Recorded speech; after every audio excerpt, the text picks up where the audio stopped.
Okay, so today we'll start the law of demand.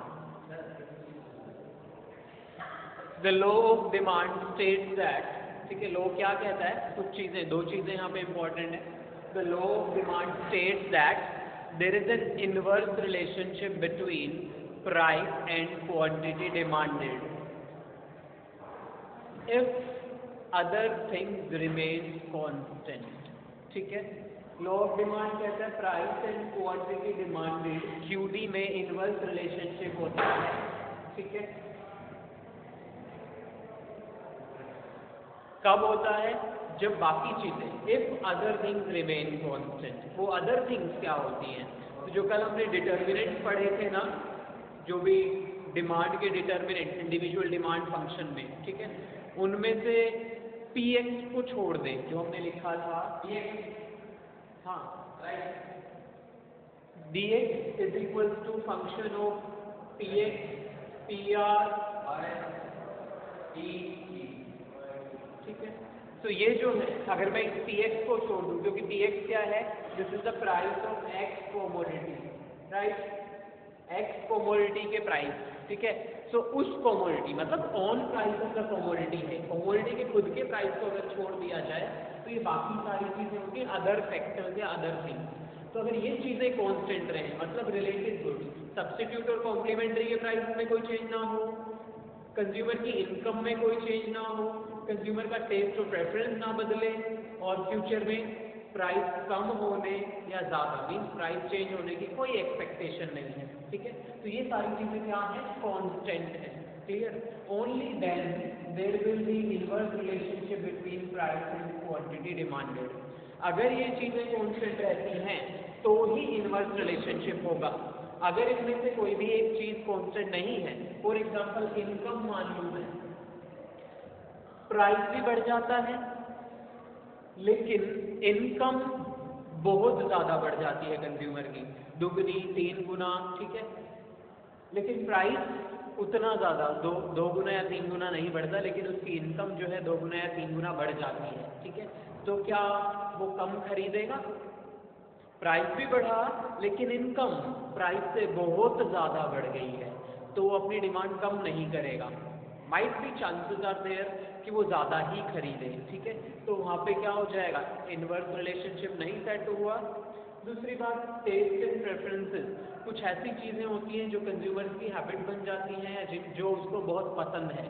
ठीक है, मतलब टेस्ट डेवलप किया उसने उस चीज़ के लिए, तो irrespective of the price consumer उस कमोडिटी को खरीदेगा ही खरीदेगा. जो चीज़ मुझे बहुत ज़्यादा पसंद है, चाहे उसका प्राइस इंक्रीज भी हो गया है तो भी मैं उसको खरीदूंगा, उसकी डिमांड कम नहीं करूंगा, क्योंकि वो मुझे बहुत ज़्यादा पसंद है, बहुत ज़्यादा अच्छी लगती है. ठीक है, तो टेस्ट चेंज हो रहा है. सेम है, हमने फ्यूचर एक्सपेक्टेशन देखा था,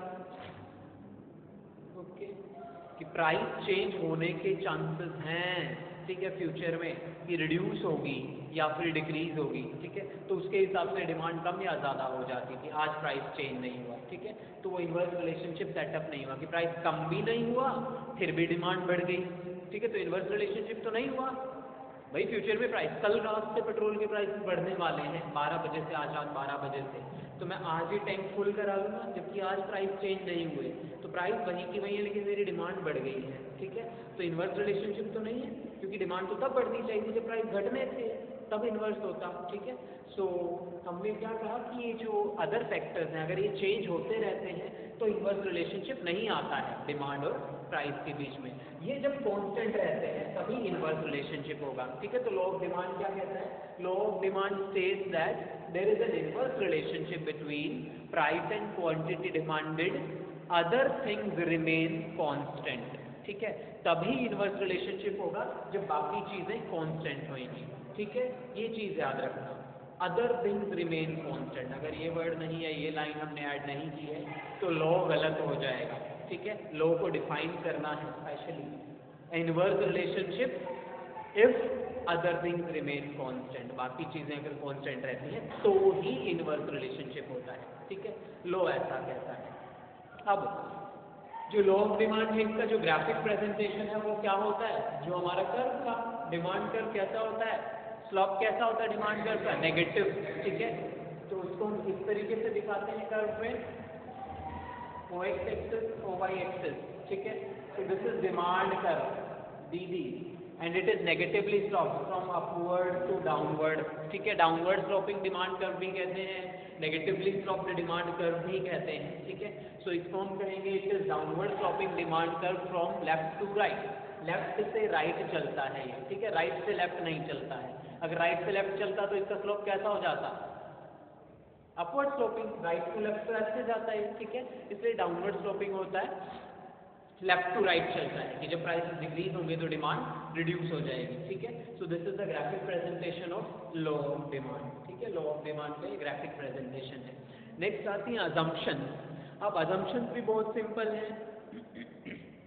ये जो फैक्टर्स हैं, अदर थिंग्स जो हमने लॉ में कहा, हमने यही कहा ना, लॉ ऑफ डिमांड क्या कहता है, लॉ ऑफ डिमांड कहता है कि प्राइस और क्वांटिटी डिमांडेड में इनवर्स रिलेशनशिप होगा अगर अदर थिंग्स कांस्टेंट रहती हैं, ठीक है। Other things remain constant, there will be inverse relationship between price and quantity demanded, ठीक है।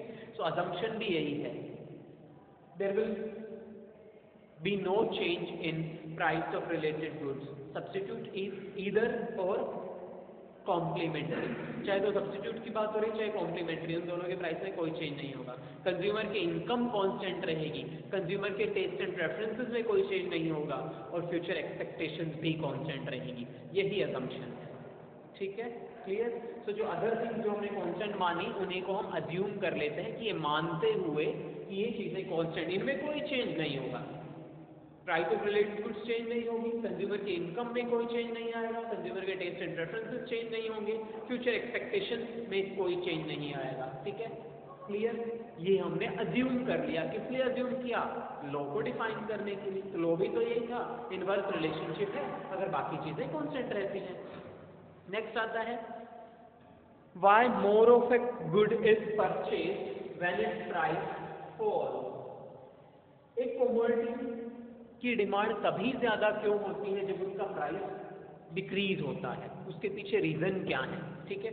और you can say why does demand curve slopes downward, ठीक है, why does demand curve slopes downward.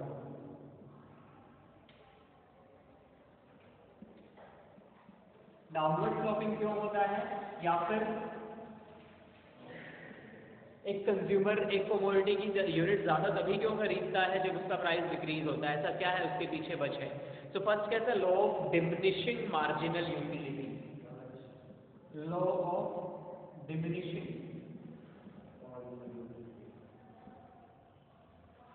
Marginal utility. अब ये marginal utility हमने consumer equilibrium वाले chapter में पढ़ा था। बेसिकली यूटिलिटी क्या होती है, यूटिलिटी जो है वो वांट सेटिस्फाइंग पावर होती है एक कमोडिटी की। Utility is the want satisfying power of A commodity.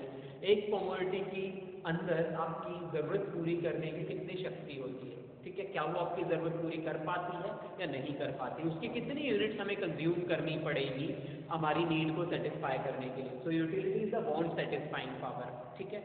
Marginal क्या है, मार्जिन मीन्स डिफरेंस। तो मार्जिनल यूटिलिटी क्या होता है, मार्जिनल यूटिलिटी होता है जब किसी एक कमोडिटी की एक एक्स्ट्रा यूनिट कंज्यूम की जाती है, ठीक है, किसी एक कमोडिटी की एक एक्स्ट्रा यूनिट कंज्यूम की जाती है, ठीक है, तो जो यूटिलिटी है टोटल यूटिलिटी उसमें जो चेंज आता है, ठीक है, मैंने एक एप्पल खाया फिर दूसरा एप्पल खाया फिर तीसरा एप्पल खाया, ठीक है, तो एप्पल इज ए कमोडिटी और उसकी कितनी यूनिट्स मैंने कंज्यूम की हैं, 3 यूनिट्स, ठीक है। ऐसा तो नहीं तीनों एक साथ खा लिए होंगे, बारी बारी खाए होंगे, एक चपाती खाई दूसरी चपाती खाई तीसरी चपाती खाई, ठीक है। तो इस तरीके से हम एक कमोडिटी की एक से ज्यादा यूनिट कंज्यूम कर रहे हो सकते हैं एक टाइम पे, राइट, क्लियर। तो जब मैंने पहली यूनिट कंज्यूम की, सपोज फर्स्ट जो एप्पल मैंने कंज्यूम किया, ठीक है, उससे भी मुझे कुछ सेटिस्फेक्शन मिला होगा, पहली चपाती खाई भूख शांत हुई होगी, कुछ पूरी तरीके से तो नहीं हुई पर कुछ तो हुई, ओके। तो मार्जिनल यूटिलिटी क्या कहता है कि एक कमोडिटी की जब एक एक्स्ट्रा यूनिट, किसी एक कमोडिटी की जब एक एक्स्ट्रा यूनिट कंज्यूम की जाती है तो टोटल यूटिलिटी में जो एडिशन होता है, सपोज पहली चपाती से मुझे 2 यूटिल्स मिले, तो सेकंड चपाती ने कुछ और ऐड किया होगा ना, एक्स्ट्रा एडिशन किया होगा, ठीक है, तो सेकंड चपाती से एक यूटिल मिला, तो टोटल 2 चपाती कंज्यूम करने पे टोटल यूटिलिटी कितनी हो गई? 3 यूटिल्स। अगर एक ही चपाती कंज्यूम कर रहा होता 2 यूटिल ही होते, दूसरी कंज्यूम की तो एक और यूटिल ऐड हो गई, ठीक है, तो टोटल यूटिलिटी हो गई 3 यूटिल, ठीक है, क्लियर। सो जो एक्स्ट्रा यूनिट कंज्यूम की सेकंड चपाती, उसने टोटल में कितना एडिशन किया? 1 यूटिल का, ठीक है। सो 1 यूटिल बन जाएगी मार्जिनल यूटिलिटी। तो मार्जिनल यूटिलिटी क्या होती है? किसी कमोडिटी की एक्स्ट्रा यूनिट कंज्यूम करने पे टोटल यूटिलिटी में जो चेंज आता है, जो एडिशन होता है, उसी को हम मार्जिनल यूटिलिटी कहते हैं, ठीक है। एक एक्स्ट्रा कंज्यूम करने पे जो टोटल में एडिशन हुआ, ठीक है।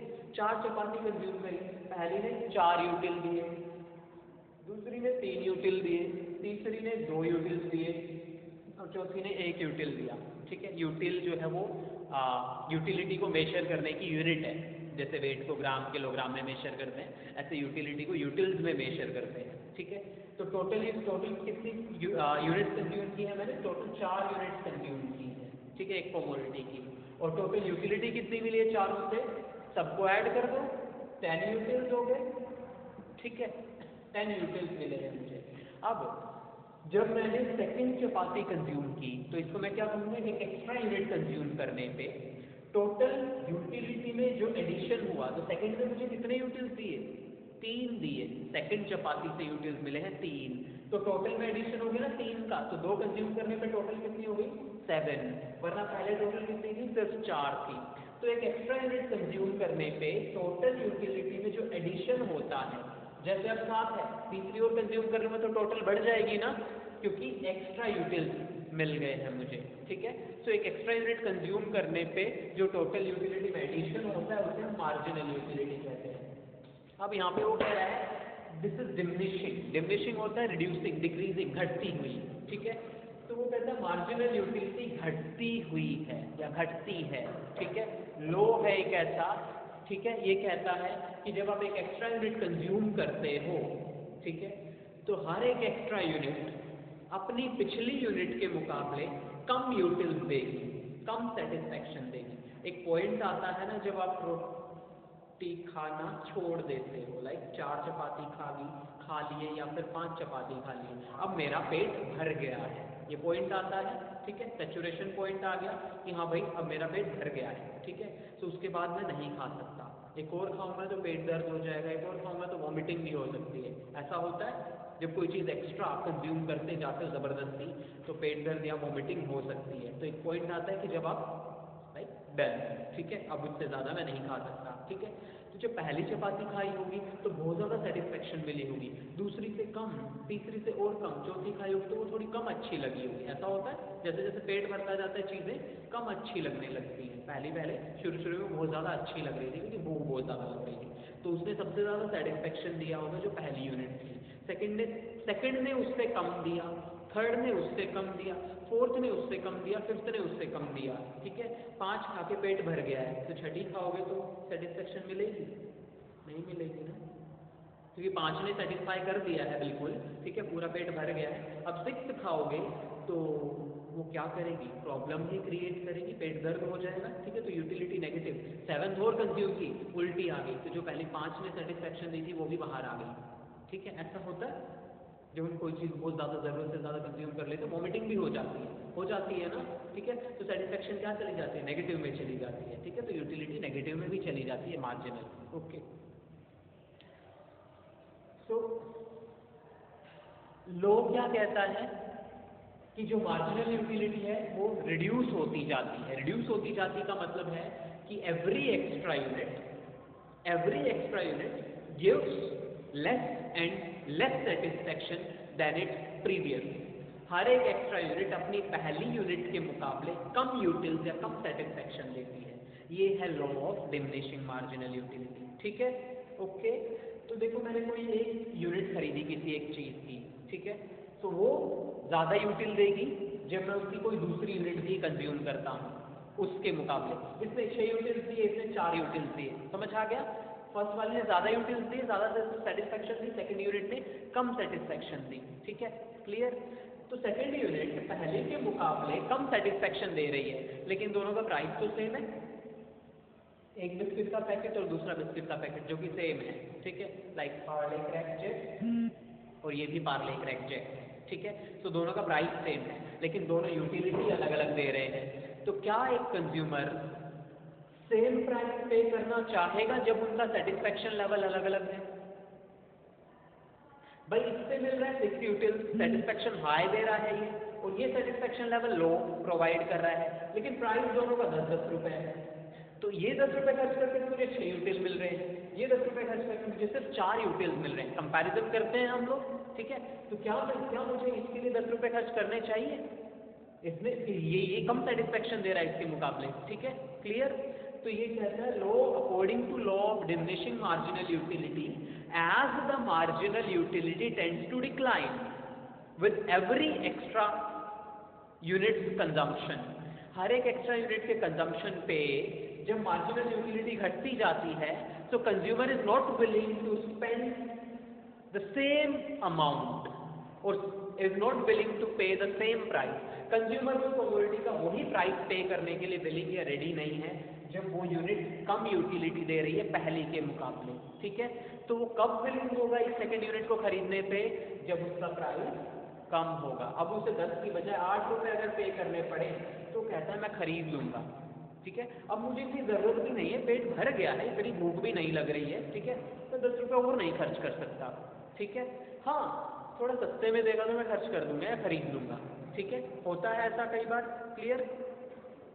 तो कंज्यूमर इज विलिंग टू पे दैट मच और equal price only if the utility is equal. लेकिन ये तो पॉसिबल नहीं होता है, यूटिलिटी इक्वल नहीं मिलती है, एक्स्ट्रा यूनिट से यूटिलिटी घटती जाती है, ठीक है। तो कंज्यूमर एक्स्ट्रा यूनिट कब खरीदेगा? इफ प्राइस रिड्यूसेस, ठीक है।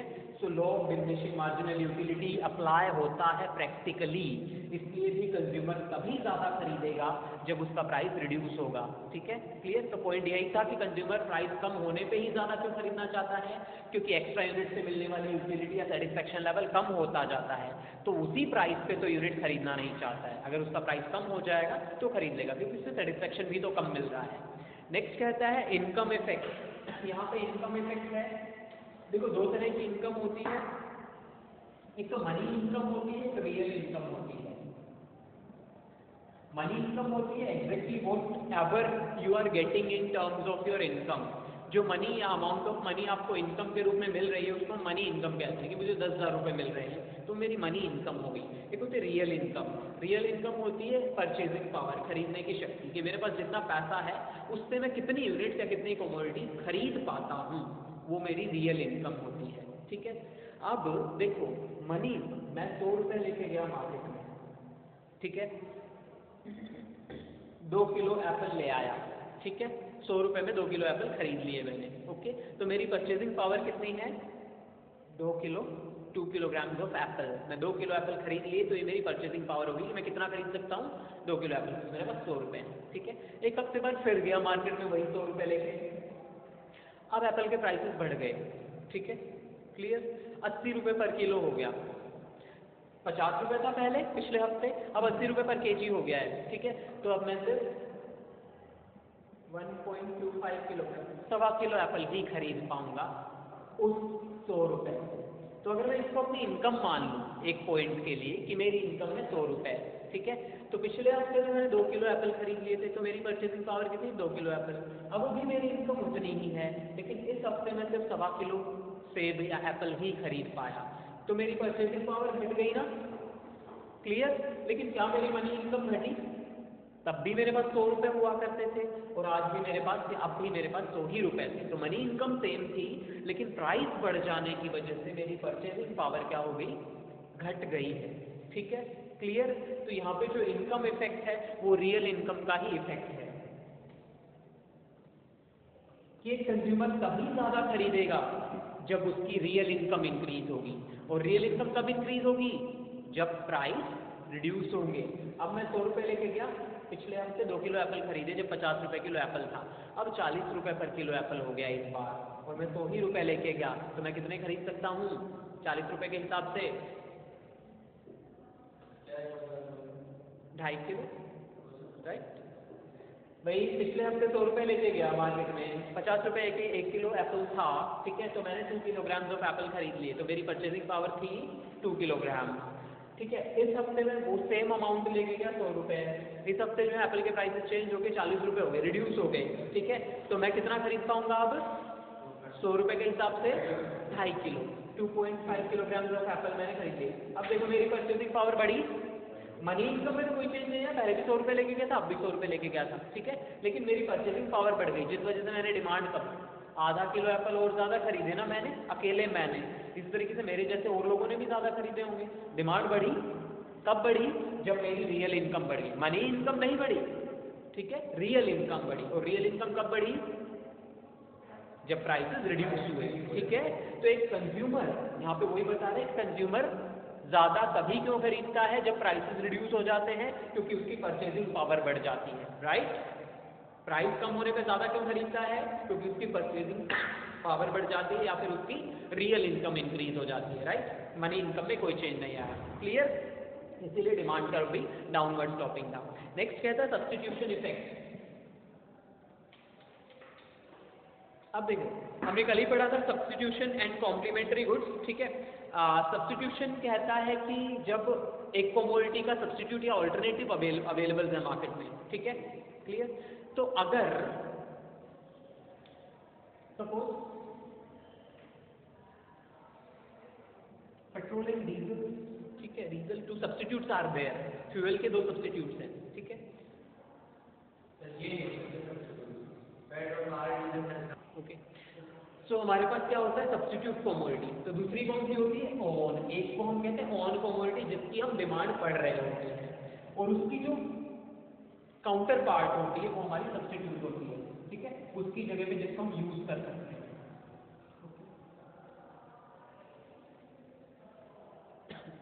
तो ये है हमारा ऑन कमोडिटी और ये है हमारी सब्स्टिट्यूट, ठीक है। जैसे हमने कल भी लिया था इंक पेन, जेल पेन या ball pen, gel pen, tea leaves and coffee, ठीक है। तो इस तरीके से बहुत सारे सब्स्टिट्यूट्स हमारे पास अवेलेबल है। तो अगर वो कहता है सब्स्टिट्यूशन इफेक्ट, सॉरी नेक्स्ट है substitution effect, next point substitution effect. ये कहता है कॉन्सेप्ट क्या चल रहा है कि जब प्राइस डिक्रीज होते हैं एक कंज्यूमर तभी ज़्यादा क्यों खरीदता है, ठीक है, just because of substitution effect, okay. अगर ऑन कमोडिटी के प्राइस डिक्रीज नहीं होंगे, ठीक है, अगर ऑन कमोडिटी के प्राइस डिक्रीज नहीं होंगे तो लोग किस पे शिफ्ट हो जाएंगे?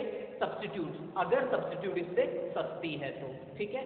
तो अगर ऑन कमोडिटी के प्राइस डिक्रीज हो जाएंगे तो वो लोग जो इस कमोडिटी को खरीद रहे हैं वो तो खरीद ही रहे हैं, लेकिन सब्स्टिट्यूट वाले भी शिफ्ट हो जाएंगे, ठीक है।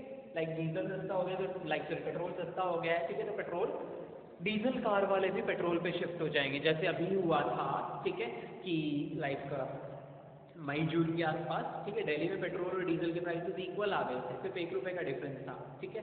सो लोग डीजल कार क्यों खरीदते हैं? क्योंकि डीजल सस्ता है, ठीक है। तो डीजल कार्स के प्राइसेस ज़्यादा होते हैं, लगभग 1-1.5 लाख का डिफरेंस होता है पेट्रोल वेरिएंट और डीजल वेरिएंट में, ठीक है।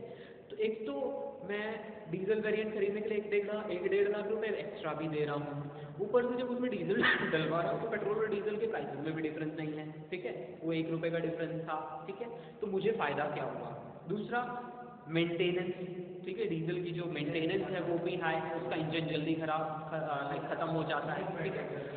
सो इस तरीके से क्या है कि फ़ायदा नहीं हो रहा है। तो सबसे अगर पेट्रोल के प्राइसेस कम हो जाते हैं, ठीक है, तो डीजल वाले जो है पेट्रोल कार पे शिफ्ट हो जाएंगे, ठीक है। तो पेट्रोल कार्स की डिमांड क्या हो जाएगी? इंक्रीज हो जाएगी। कब हुई इंक्रीज? जब पेट्रोल के प्राइसेस रिड्यूस हुए, ठीक है, क्लियर। तो वो यही कह रहा था रिड्यूस होने पे ही क्यों डिमांड बढ़ती है? क्योंकि सब्स्टिट्यूशन इफेक्ट वहाँ पे काम करने लगता है।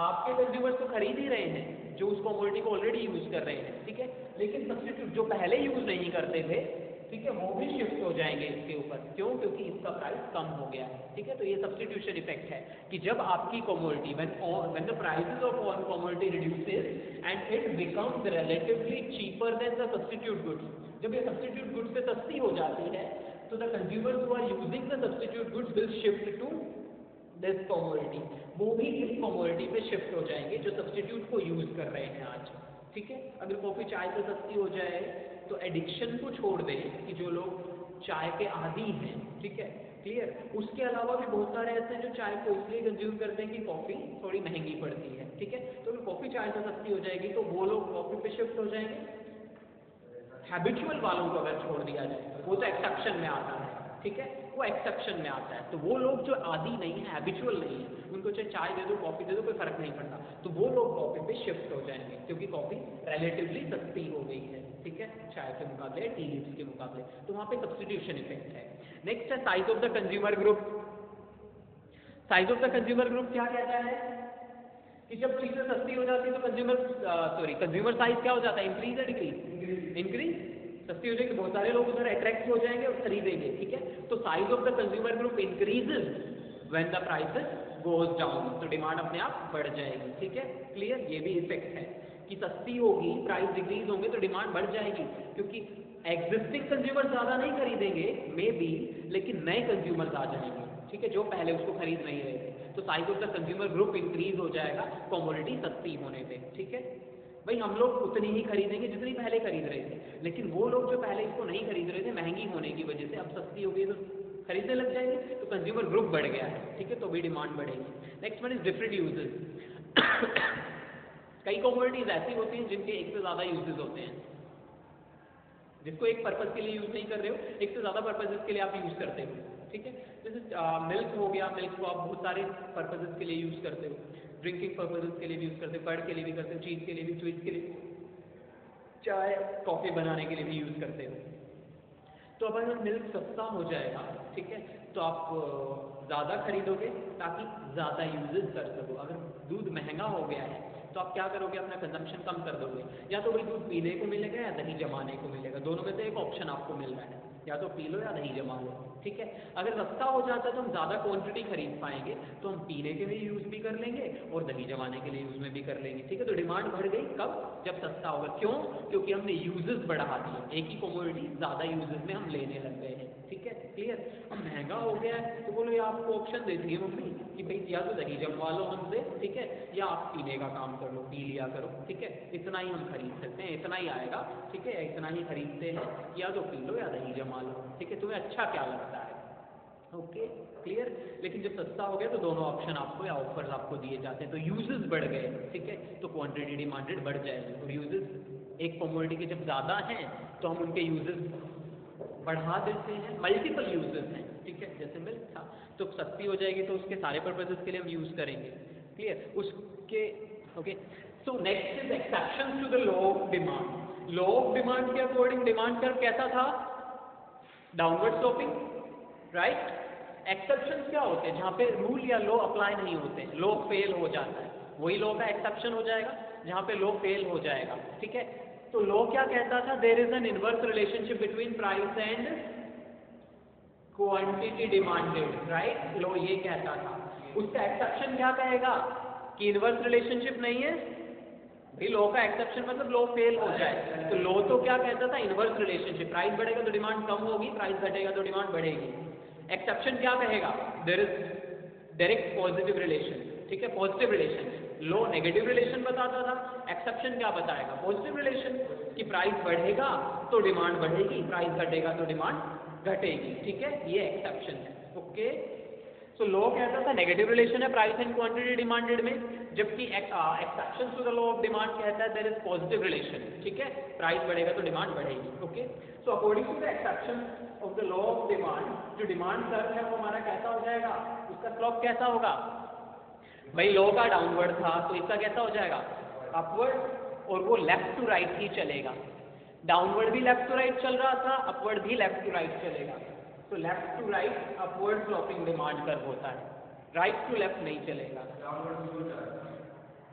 भाई डाउनवर्ड ऐसा था, हमने क्या कहा, downward sloping left to right, okay.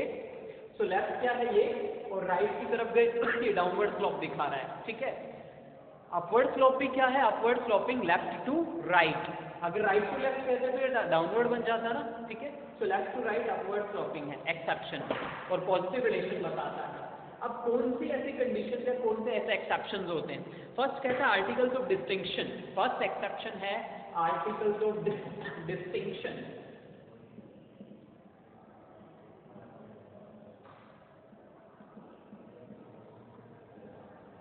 ठीक है। आर्टिकल्स ऑफ डिस्टिंक्शन क्या कहता है, यहाँ पे आर्टिकल का मतलब है कमोडिटी, डिस्टिंक्शन जिसको हम कहते हैं प्रेस्टिजियस।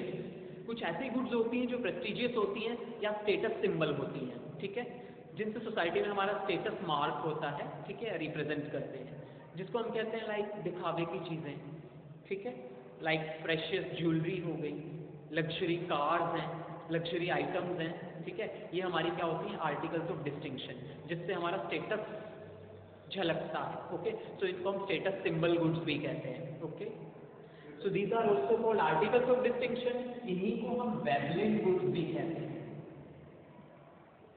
प्रोफेसर वेबलिन थे, एक इकोनॉमिस्ट थे प्रोफेसर वेबलिन, ठीक है, उन्होंने इस इफेक्ट को आइडेंटिफाई किया था, इसलिए इनको हम वेबलिन गुड्स या वेबलिन इफेक्ट भी कहते हैं। ठीक है, क्या कहता है, दीज आर स्टेटस सिंबल या आर्टिकल्स ऑफ डिस्टिंक्शन, ठीक है, मतलब प्रेस्टिजियस गुड्स होती हैं जिनसे सोसाइटी में हमारा स्टेटस डिटरमाइन होता है, जैसे गोल्ड ज्वेलरी या प्रेशियस ज्वेलरी हो गई, ठीक है, एंड लग्जरी कार्स हो गई या लग्जरी आइटम्स हो गई। अब ये जितनी ज़्यादा महंगी होंगी उतना ही ज़्यादा स्टेटस सिंबल होगी। अगर ये सस्ती हो गई तो हर कोई खरीद पाएगा, तो क्या वो स्टेटस सिंबल बनेगी? मर्सिडीज सस्ती हो जाए तो हर कोई खरीद लेगा उसको, ठीक है, लाइक अंडर 20 लाख मर्सिडीज अपनी कोई कार निकाल लेती है तो बहुत ज़्यादा बिकने लगेंगे, बहुत ज़्यादा हो जाएंगे रोड पे वो कार, तो क्या वो स्टेटस सिंबल रहेंगी? जो आज है कि हाँ भाई बंदा मर्सिडीज में जा रहा है तो हमारे दिमाग में उसकी परसेप्शन अलग बनती है। अगर 15-18 लाख का कोई मॉडल निकाल दे मर्सिडीज, ठीक है, तो बहुत कॉमन हो जाएगी ना, ठीक है, क्लियर, तो वो स्टेटस सिंबल नहीं रहेगी। डायमंड ज्वेलरी है, महंगी है इसलिए स्टेटस सिंबल है ना, अगर सस्ती गोल्ड के जितने प्राइसेस हो जाएं तो हर कोई पहने घूमेगा उसको, ठीक है, तो वो स्टेटस सिंबल नहीं रहेगी। जैसे गोल्ड ज्वेलरी है उतना स्टेटस सिंबल सर्व नहीं करती एज अ स्टेटस सिंबल जितना डायमंड ज्वेलरी करती है, ठीक है। सो डायमंड हो गए, चाहे आपके प्रेशियस लाइक वो कार्स हैं, ठीक है, या प्रेशियस आइटम्स हैं, ओके, कुछ स्टोन्स होते हैं जो प्रेशियस स्टोन्स होते हैं, लाइक होते हैं रूबी है, ठीक है, लाइक इसी तरीके से और सैफायर है, तो ये बहुत सारे प्रेस्टिजियस आइटम्स माने जाते हैं क्योंकि इनके प्राइसेस ज़्यादा हैं, तो ये मान के चला जाता है कि ये वो गुड्स हैं, राइट। तो आर्टिकल्स ऑफ डिस्टिंक्शन को कैसे डिफाइन करेंगे? These are the goods which serve as a status symbol and have a positive price and income effect. Okay, इनका प्राइस और इनकम इफेक्ट पॉजिटिव होता है। These are the goods which have a positive price and income effect. Price बढ़ेगा तो ही इनकी demand बढ़ेगी क्योंकि ये स्टेटस सिंबल सर्व करेंगे, एज अ स्टेटस सिंबल सर्व करेंगे जब ये महंगी होंगी। ऑलरेडी महंगी होती हैं तो इनकम बढ़ने से भी डिमांड बढ़ेगी, सिंपल सी बात है। इनकम इफेक्ट पॉजिटिव क्यों होगा? क्योंकि महंगी गुड्स हैं, महंगी चीज़ें हैं तो अमीर आदमी ही खरीद पाएंगे, तो जब मेरी इनकम बढ़ेगी तभी मैं खरीद पाऊंगा, तभी डिमांड इंक्रीज करूंगा, तो इनकम इफेक्ट इसलिए पॉजिटिव होता है। प्राइस इफेक्ट इसलिए पॉजिटिव होता है क्योंकि ये स्टेटस सिंबल होती है, ठीक है, तो जब प्राइस ज़्यादा होंगे तभी ये स्टेटस सिंबल बनती है, अगर प्राइस रिड्यूस हो जाते हैं, कम हो जाते हैं, तब ये कॉमन बन जाती है, ठीक है, तब इनकी डिमांड नहीं बढ़ेगी, ठीक है, क्लियर। ये होती है वेबलिन गुड्स जो प्रेस्टिजियस होती हैं, स्टेटस सिंबल होती हैं, तो प्राइस इफेक्ट और इनकम इफेक्ट पॉजिटिव होता है। नेक्स्ट आती है गिफ्टिंग गुड्स, इसका बिल्कुल ऑपोजिट है। गिफ्टिंग गुड्स, ये प्रोफेसर गिफ्टिंग थे, इन्होंने इस इफेक्ट को आइडेंटिफाई किया था। ये होती है हाईली इंफीरियर गुड्स, ये थी लग्जरी गुड्स, ये होते हैं इंफीरियर गुड्स, हाईली इंफीरियर, ठीक है, हाईली इंफीरियर होती है, घटिया चीजें, घटिया क्वालिटी की गुड्स होती हैं, ठीक है, हाईली इंफीरियर गुड्स होती हैं। ओके, अब हाईली इंफीरियर गुड्स हैं, ठीक है, तो जब इनका भी प्राइस इफेक्ट पॉजिटिव होता है। क्यों?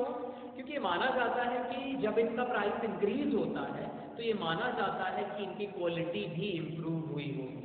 जब इनका थोड़ा सा प्राइस बढ़ेगा तो इन्हें मान के चलते हैं कि प्रोड्यूसर ने क्वालिटी इम्प्रूव की है, ठीक है, तो लोग इनको ज़्यादा खरीदेंगे क्योंकि इनकी क्वालिटी इम्प्रूव हो गई है। लेकिन इनका इनकम इफेक्ट नेगेटिव होता है।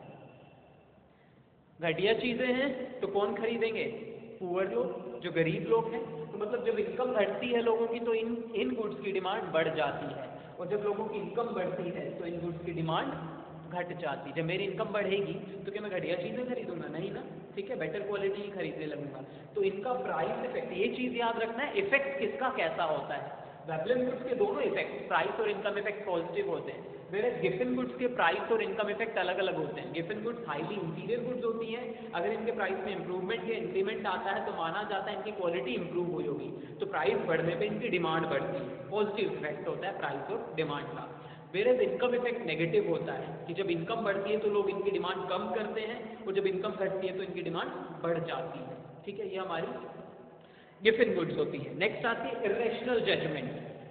इरेशनल जजमेंट होता है कि बिना सोचे समझे, इलॉजिकल जजमेंट, ठीक है, जिनका कोई तुक नहीं है, उस जजमेंट या उस डिसीजन के अकॉर्डिंग हम गुड्स की डिमांड बढ़ा देते हैं। ये वही है, ये वाला प्राइस और डिमांड का पॉजिटिव रिलेशन, कि जब कंज्यूमर्स बिना सोचे समझे ये मान लेते हैं कि गुड्स के प्राइसेस अगर बढ़े हैं तो उनकी क्वालिटी श्योरली इंप्रूव हुई होगी, ठीक है, और उनकी डिमांड बढ़ा देते हैं। तो इसका कोई लॉजिक नहीं है, ज़रूरी तो नहीं है, क्या पता वही रॉ मटेरियल जो पहले भी यूज हो रहा था अब महंगा हो गया, इसलिए उसकी कॉस्ट ऑफ प्रोडक्शन बढ़ गई, क्वालिटी वही है, वही रॉ मटेरियल आज भी यूज कर रहे हैं जो पहले यूज करते थे, तो क्वालिटी में कोई चेंज नहीं आना चाहिए क्योंकि रॉ मटेरियल तो वही यूज हो रहा है, बस मार्केट प्राइस में चेंज आ गया, इसलिए कॉस्ट ऑफ प्रोडक्शन बढ़ गई। पहले सस्ते में बन जाता था, अब थोड़ा महंगा हो गया बनाना, इसलिए प्रोड्यूसर ने प्राइस बढ़ा दिया, जबकि रॉ मटेरियल वही यूज हो रहा है, रॉ मटेरियल की क्वालिटी इंप्रूव नहीं हुई, तो प्रोडक्ट की भी क्वालिटी इंप्रूव नहीं हुई है। लेकिन प्राइस बढ़ जाने पे हमने ये मान लिया कि जनरली कई बार होता है ना, हम मार्केट में जाते हैं तो हम दो तीन चीज़ें रखी होती हैं और उनके प्राइसेस लाइक फ्रूट्स में होता है, वेजिटेबल्स में होता है, ठीक है, एप्पल रखे हैं या संतरे रखे हैं, तो ये भाई 50 रुपये की और ये 80 रुपये की है, हम ये मान लेते हैं, ऑटोमेटिकली दिमाग में फिट है कि 80 रुपये वाली अच्छी होंगी, है ना। तो ऐसा ज़रूरी तो नहीं है, लॉजिकल तो नहीं है, वो अंदर से खराब भी हो सकती है, हो भी सकता है, नहीं भी हो सकता है, लेकिन हमारा परसेप्शन क्या है कि उसके प्राइस ज़्यादा है तो वो बेटर क्वालिटी की होगी, तो this is irrational judgement. Okay, तो प्राइस बढ़ने पे ये मान लिया जाता है कि क्वालिटी इंप्रूव हुई है तो हम उसकी डिमांड ज़्यादा करते हैं, ठीक है। तो प्राइस बढ़ा तो डिमांड बढ़ गई, हो गया positive relation between demand and price, तो लॉ फेल हो गया यहाँ पे। तो ये तीन थे जहाँ पे लॉ फेल हो जाता है, तीन कंडीशन, इनको हम एक्सेप्शन कहते हैं, ठीक है।